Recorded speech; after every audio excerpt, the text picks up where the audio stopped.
Black CEO, mocked at Billionaire's mansion hours.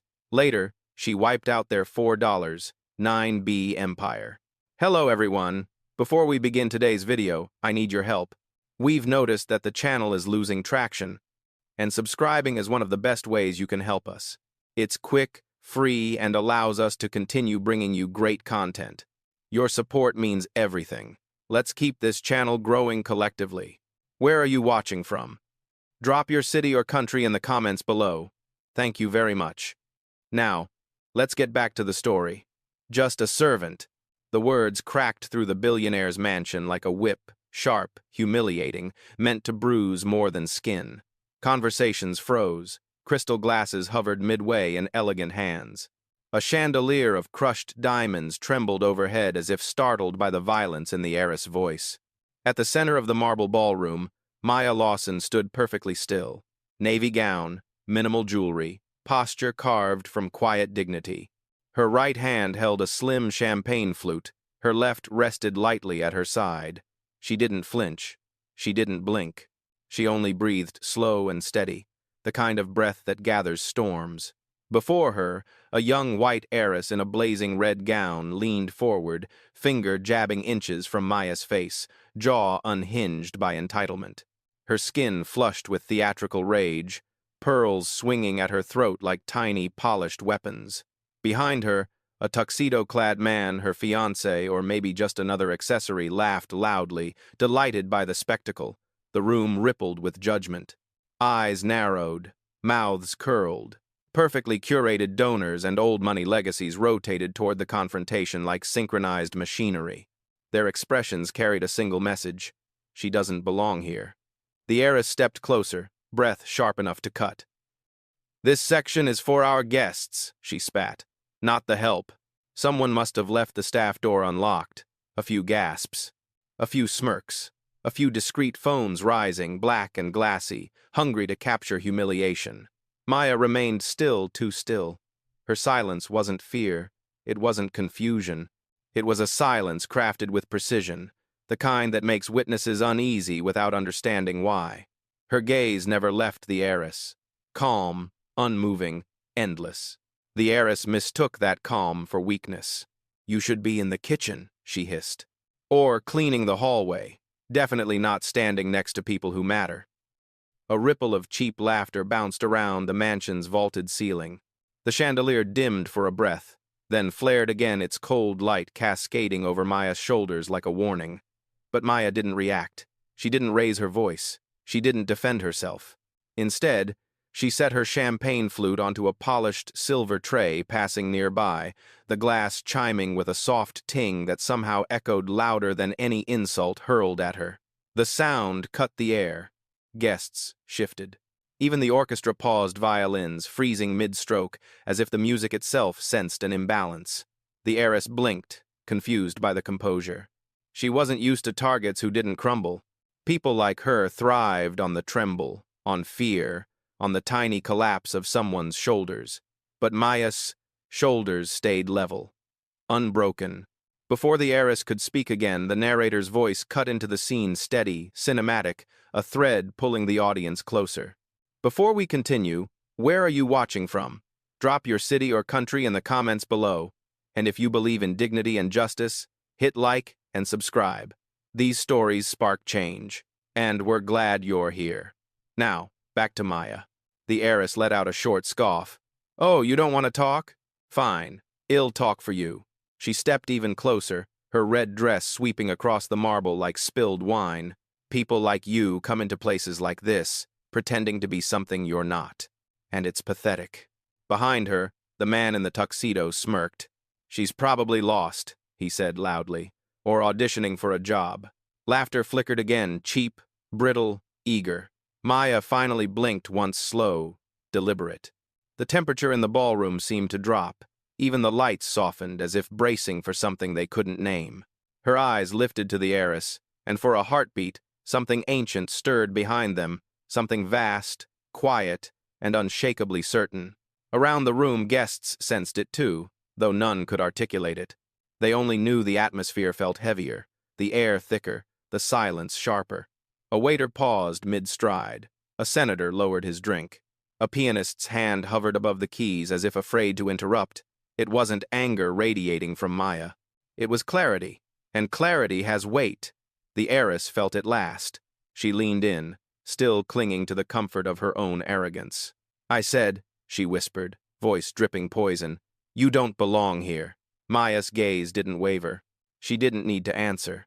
The room already felt the truth. She wasn't the one out of place. The heiress just didn't know how expensive that mistake was about to become. The ballroom held its breath.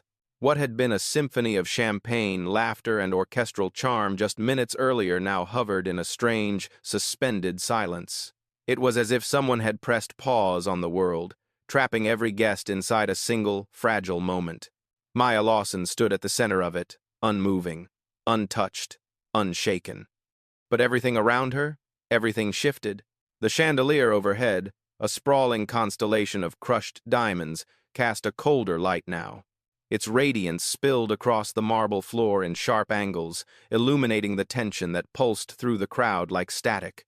A woman in a burgundy gown clutched her flute of rosé so tightly the stem trembled. "My God, did she just?" she whispered. Her husband shushed her without looking away. Phones continued to rise across the room, not slowly, not cautiously, but with a predatory eagerness. Dozens of sleek black screens lifted like a flock of ravens scenting blood. The heiress in red basked in it. Her chin lifted higher, her shoulders squared in arrogance, her voice ringing with the certainty that she had performed a service, one she assumed the room approved of. Behind her, men in tailored tuxedos exchanged smirks. "I told you," one murmured to another. "You can always tell." "Yeah," the other replied. "She doesn't fit the room." Their words crawled across the floor like oil. A server froze in place with a tray of crystal flutes, unsure whether to approach or retreat. His eyes darted between Maya and the heiress, searching for a cue that never came. Even the bubbles inside the champagne seemed to slow, as if time itself resisted moving forward. Someone near the bar whispered, "Who let her in here?" Another answered, "Probably some VIP staffer." A third chimed in, "She should have known better." Maya's stillness only intensified the ripple effect. A senator standing near the fountain display shifted uncomfortably. He didn't say a word, but his posture betrayed something the others lacked: awareness. The kind born from watching powerful people often enough to recognize a familiar calm, a dangerous calm. "Look at her," a woman in emerald muttered. "She won't even defend herself. No dignity," her companion scoffed. "Wrong. So wrong." Maya wasn't silent because she had no dignity. She was silent because she had no equals in that room, and deep down somewhere under the glitter, the ego, the careless cruelty people felt it. They just didn't understand it yet. The orchestra made a tentative attempt to restart, the violin section easing into a soft progression. But the notes fell flat, dissolving into the tension. One violinist lowered his bow altogether, glancing nervously toward the confrontation. The heiress smirked, emboldened by the attention. "See?" she announced loudly. "Even she knows she doesn't belong." Her fiancé laughed. "Maybe she came for autographs." More laughter followed, thin, brittle, the kind made by people desperate to align themselves with whoever they assumed held the power. But the power in the room didn't belong to the heiress. It never had. It was gathering quietly in Maya's breath, her posture, her restraint, a storm forming at the eye, a truth no one in that ballroom would see until it was too late. And just when the room seemed to settle into its cruelty, something subtle shifted again. Not a sound, not a gesture, just a feeling, the kind that crawls under the skin and whispers, "This moment will cost someone everything." Maya inhaled slowly. The air tightened. The crowd didn't know it, but the freeze frame they were trapped in this single suspended second was the last calm they would ever feel that night.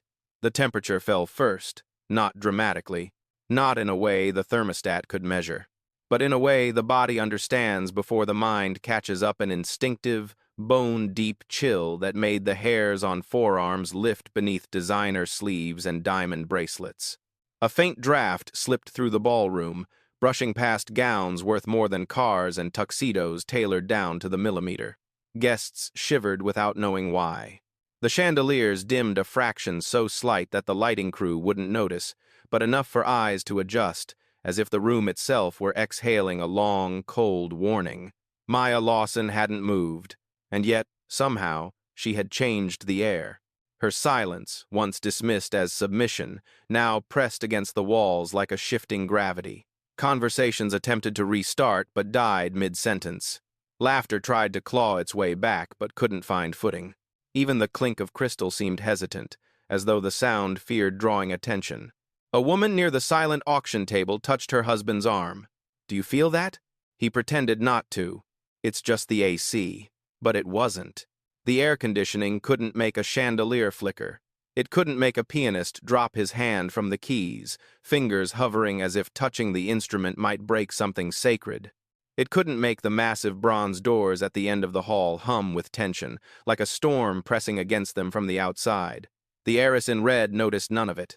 She was too busy celebrating her own performance, basking in an attention she hadn't earned, too intoxicated by the illusion of power to sense what every other creature in the room instinctively felt. Predators don't make noise before they strike.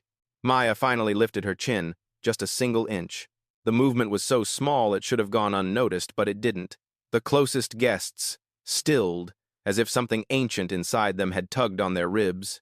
Her eyes, dark, steady, unblinking, met the heiress with an unreadable calm that bordered on terrifying. A man in a silver tie swallowed hard. He didn't know why. Another guest adjusted her shawl as if suddenly cold. The orchestra, unsure whether to proceed, exchanged glances, bows suspended like questions. Then came the sound, soft, barely audible. Drip. A droplet of champagne that had splashed onto Maya's gown earlier slid down the hem and landed on the marble floor. The small, fragile sound echoed far louder than physics allowed, bouncing off the vaulted ceiling and ricocheting through the tension like a signal. Patter. Another drop. Someone gasped. It didn't make sense. Champagne shouldn't have echoed like that. But the room had grown so quiet, so paralyzed, that even a breath could have been deafening. Finally, the heiress noticed. "What?" she muttered, glancing around. "Why is everyone staring?" No one answered. They weren't looking at her anymore. They were looking at Maya, at her presence, at her stillness, at the invisible shift pulling the room's center of gravity toward her. The heiress scoffed, trying to reclaim the stage. "Oh, please," she snapped. "Don't tell me you're all intimidated by her silence." But someone was. Her fiancé. His smirk cracked for the first time. He studied Maya with an unease he tried and failed to mask. "Something's off," he murmured to the heiress under his breath. "She's not," reacting like someone who's scared. "She should be," the heiress hissed. But even she didn't believe it anymore, not fully. A server accidentally bumped a table, and the glassware trembled with a crisp, trembling tink that shot across the ballroom like a warning bell. The room had become an echo chamber, where every sound magnified the tension. Maya exhaled, quiet, controlled. The temperature dipped again. The pianist slowly lowered his hand from the keys, eyes fixed on her as if watching a seismic event unfold beneath perfectly polished floors. Someone whispered, "Who is she?" No one dared answer, because deep down, they sensed the truth. Whoever she was not the woman the heiress thought she had humiliated, and whatever was coming, the room was not ready for it. The atmosphere didn't just shift, it kneeled. No one in the mansion knew it yet. But the woman standing in the center of their ballroom, the one they assumed was staff, the one they mocked, the one they dismissed, was the single most dangerous person that room could have disrespected. And the danger wasn't loud. It was precise, measured, earned. Her name was Maya Lawson, 45 years old, soft-spoken, invisible by design, and the architect of one of the most influential private equity empires on the continent. But none of the glittering guests in that hall had any idea. Because Maya had mastered one skill better than any Titian-haired heiress, any trust fund investor, any old money relic clinking crystal tonight: silence as strategy. For 2 decades, she operated behind unmarked doors, letting intermediaries carry her name while she carried entire markets. She built Lawson Meridian Holdings, quietly buying failing institutions, resurrecting them, and selling them for triple their worth. She saved industries with one signature. She ended others with a single withheld check. and she did it all with a level of privacy that bordered on myth. Her face? Rarely photographed. Her public appearances? Almost non-existent. Her influence? Global. But to understand Maya's calm now, to understand the profound, thunderous restraint in the way she stood, you had to know where she began. She grew up in a neighborhood the world only cared about when election season arrived. Her mother worked 2 jobs. Her grandmother worked 3. Maya's first investment wasn't a stock, it was a bus pass her grandmother bought her so she could reach a school 2 zones away. A school where she wasn't welcomed, wasn't wanted, but was determined to stay. She learned early how people looked at her, how they made assumptions, how they spoke down, how they underestimated her before she even opened her notebook.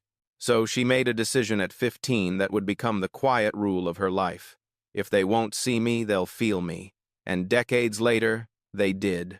Every CEO who found a mysterious buyout offer at just the right moment. Every firm that collapsed 2 days after declining her terms. Every billionaire who whispered her name with the kind of respect normally reserved for hurricanes. But tonight was different. Tonight she wasn't just a financial force. She was the solution to someone else's desperation. Upstairs, hidden behind walls of curated art and floral arrangements, the Harrington family's crisis was spelled out in spreadsheets, red alarms, and last-chance calls. Their brand, once untouchable, was drowning in debt. Their real estate division was collapsing. Their investments were hemorrhaging value. Their name, once whispered with reverence, now floated in boardrooms with the same tension as a sinking ship. They needed a savior, and one had already arrived, Maya. The problem, they didn't recognize her, because arrogance never looks beyond its own reflection. The heiress in red, Harper Harrington, had spent the last 6 months bragging about the mysterious investor who would rescue the family empire. A titan, Shed said. A genius, Shed declared. Someone who understands the power of old money. Just hours earlier, Harper had toasted with her father over the deal that would erase their debt. $4.9 billion. A lifeline. A resurrection. A miracle wrapped in a number. And the signature that would finalize it? Maya's. Which meant the heiress had just publicly humiliated the only person who could keep the Harrington empire from dissolving into dust. The universe has a sense of humor. But Maya? Maya had precision. Back in the ballroom, she stood beneath the chandelier, watching the heiress sputter with smug satisfaction, completely unaware that she had just spit on the hand that held her entire world together. Someone in the crowd finally whispered the question everyone else was too afraid to voice. Why isn't she reacting?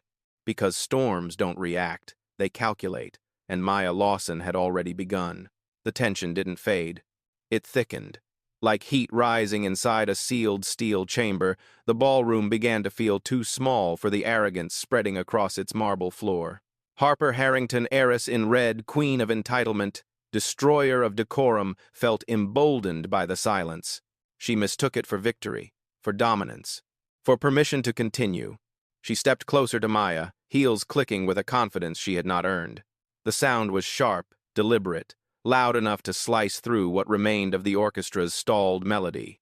"Well," Harper drawled, "do you have anything to say?" Her voice dripped with sugary venom. "You've been awfully quiet for someone standing where she shouldn't." Around them, the crowd tightened.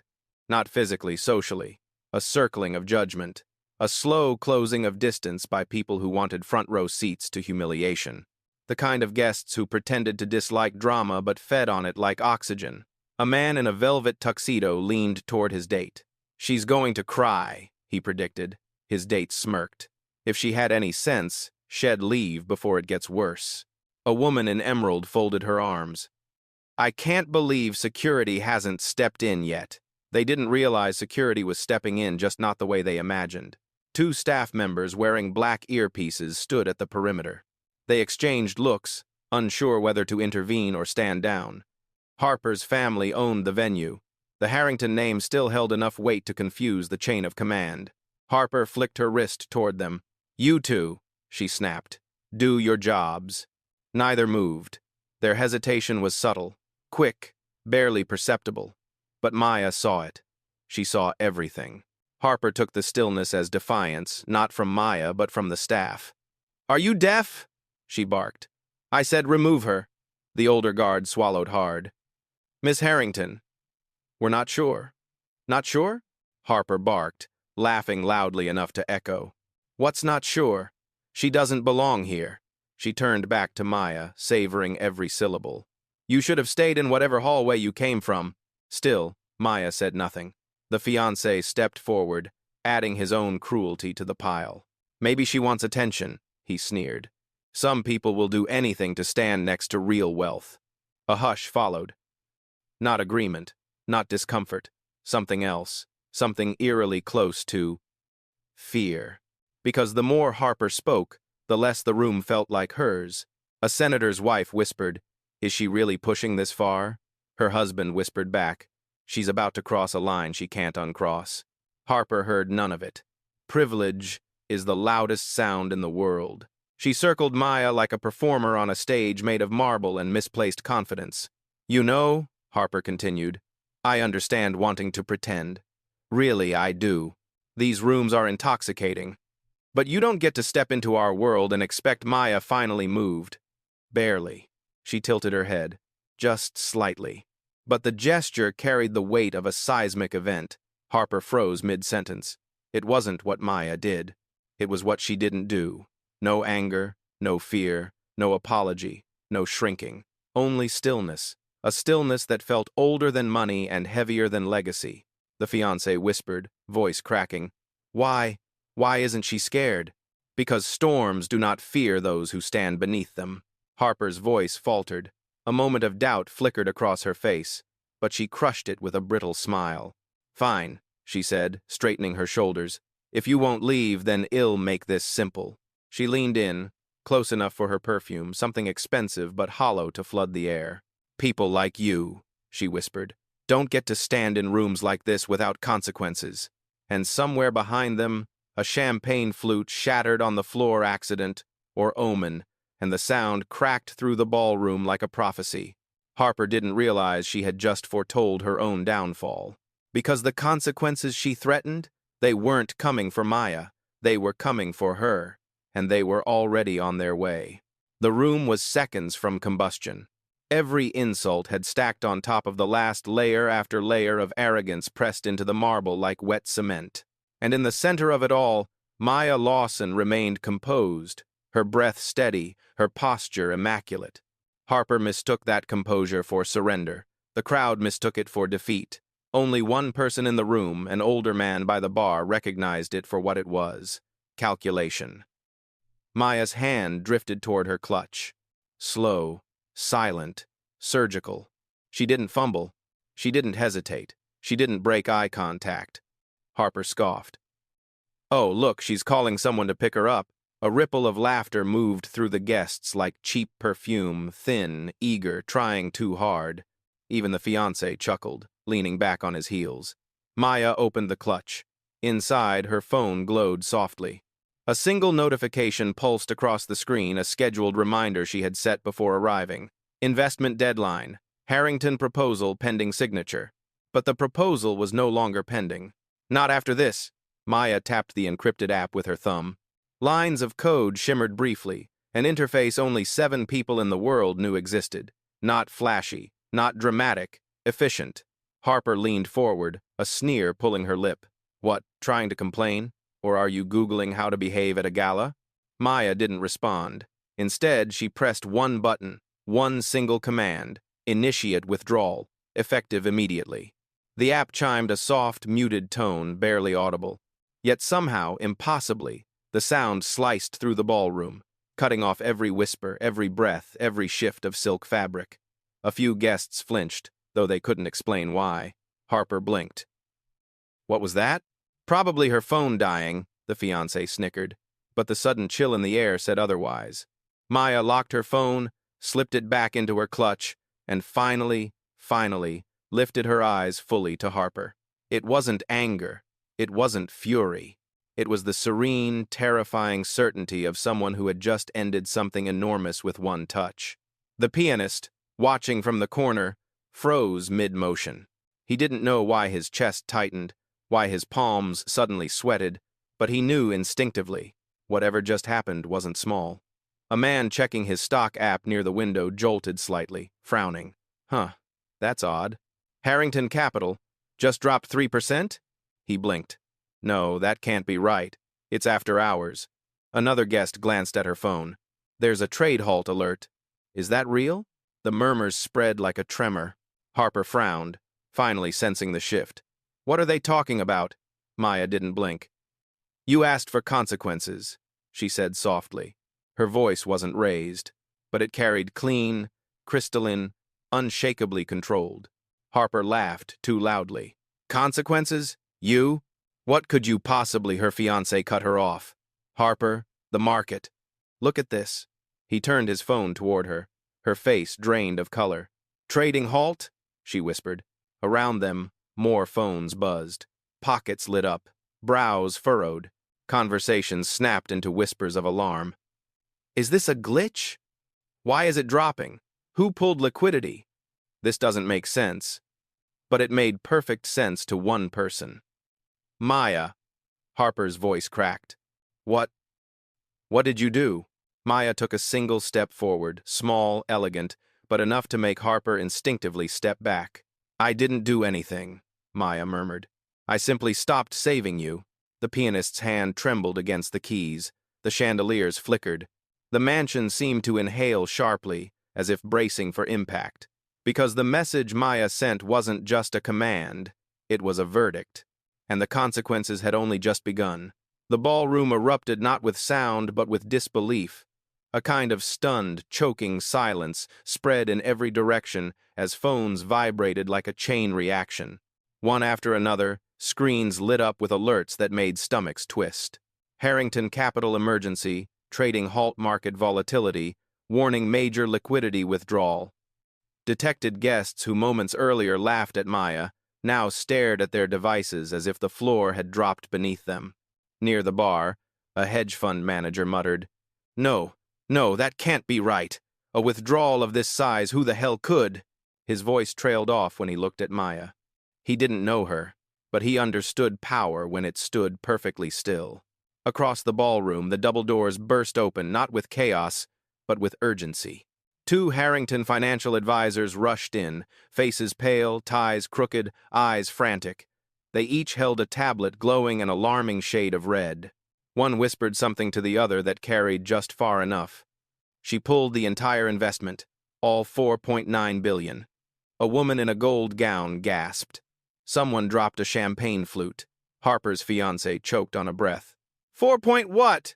Before Harper could demand answers, her father's right-hand strategist, Grant Whitfield, a man known for never losing composure, approached with the expression of someone delivering a death sentence. Miss Harrington, he said quietly, we have a problem. Harper stiffened. Fix it. Grant didn't blink. We can't. He angled the tablet toward her. Numbers poured across the screen like sand draining from a broken hourglass. Lawson Meridian Holdings has terminated everything, he said. Every contract, every pending transfer, every liquidity line. It's gone. Harper stared at him as if head spoken another language. That's impossible, she breathed. Nobody moves that fast. Grant's eyes cut toward Maya. Some people, he said, can. A murmur rippled through the room. Lawson Meridian? Is that her? That can't be she's the one funding the Harrington rescue? Harper shook her head violently. No, that's not her, but her own advisor silenced her. It is, the fiancé swayed, grabbing the back of a chair. We're finished. From across the hall, a cluster of donors peeled away from Harper as if her downfall were contagious. Someone whispered, I can't be associated with this, and slipped out the side door. Another muttered, we need to protect our own accounts, tapping frantically on her phone. The room moments ago unified in mockery now fractured into panic, and Maya watched. Not with triumph, not with spite, with precision. Harper's breath hitched. Why would you do this? Maya didn't answer. She didn't need to. Behind her, another alert pinged across a financial terminal. Harrington family credit frozen requests flagged for review procedural. Clinical. Inevitable. The kind of judgment that doesn't shout it, simply arrives. Harper staggered back as if struck by something invisible. Because now she understood. The woman she tried to push out of the ballroom had just pushed her entire empire off a cliff.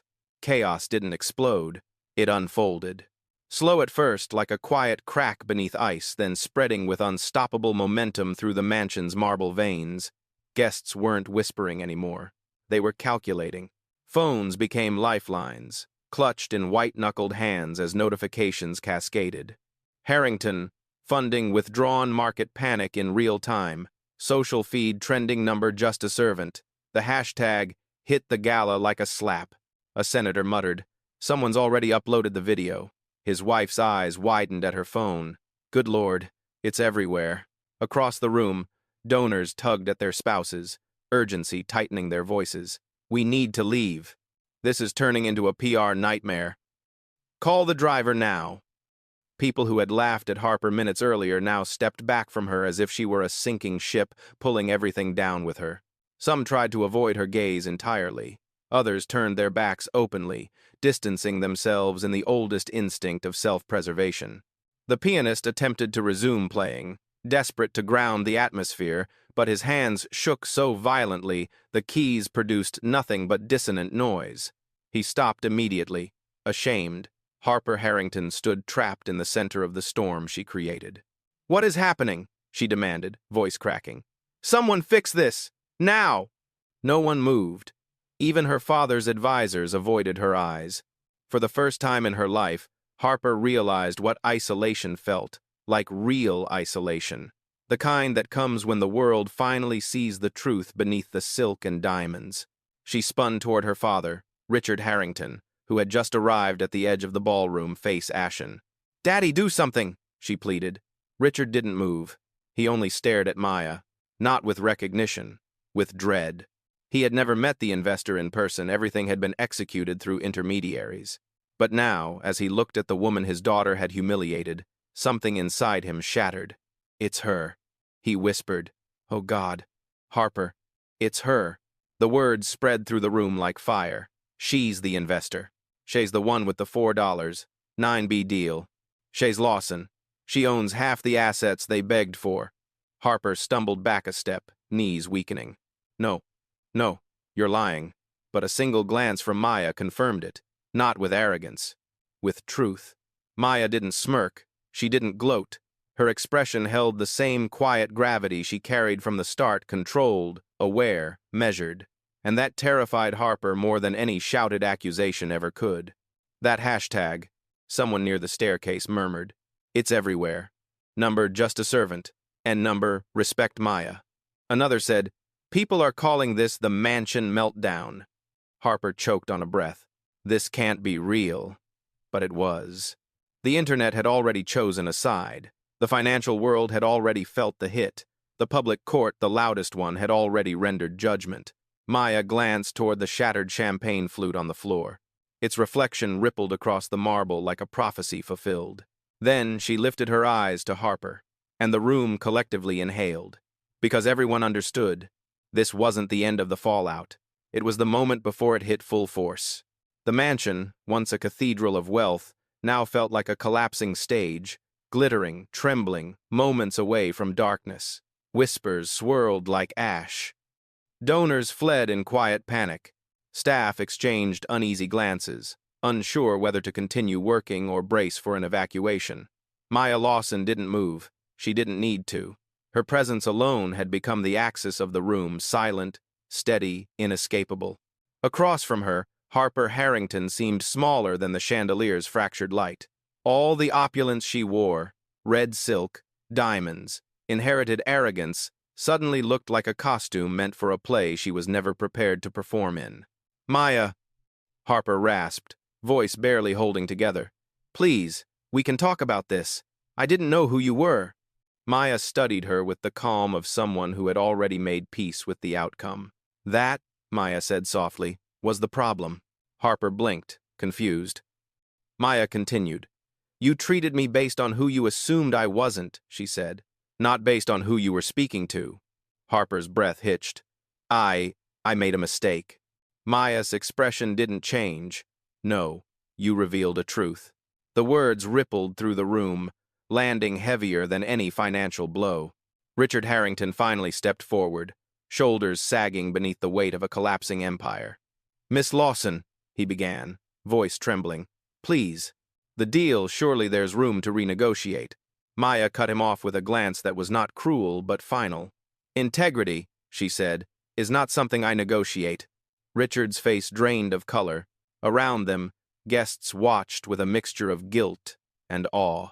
Some bowed their heads, others couldn't look away. A few whispered, "She tried to warn us," as if the universe had been giving signs all night and only Maya understood them. Harper tried one last attempt, a plea wrapped in fear. "What happens now?" Maya turned her gaze toward the shattered champagne glass at her feet, the symbolic echo of the moment everything broke. Then she looked back at Harper, voice quiet enough to force everyone to lean in. "Now," she said, "you learn what it costs to mistake dignity for weakness." Phones buzzed across the ballroom like a swarm. Breaking. Harrington Empire in freefall. Lawson Meridian confirms withdrawal. Market analysts predict bankruptcy. Harper's knees finally gave, and she sank into a nearby chair, trembling. Maya exhaled, slow, human, steady. Then she began to walk. Not quickly, not triumphantly, but with a grace that parted the crowd like water. The same people who laughed at her now stepped away in reverence, their silence a confession. No one dared whisper. No one dared film. Power, when it reveals itself, demands its own kind of quiet. As Maya reached the exit, a young server, the same one who had held the tray near her earlier, bowed his head slightly. Not out of fear, out of respect. She nodded back. Outside, the night air was cool, unburdened by the arrogance trapped inside those marble walls.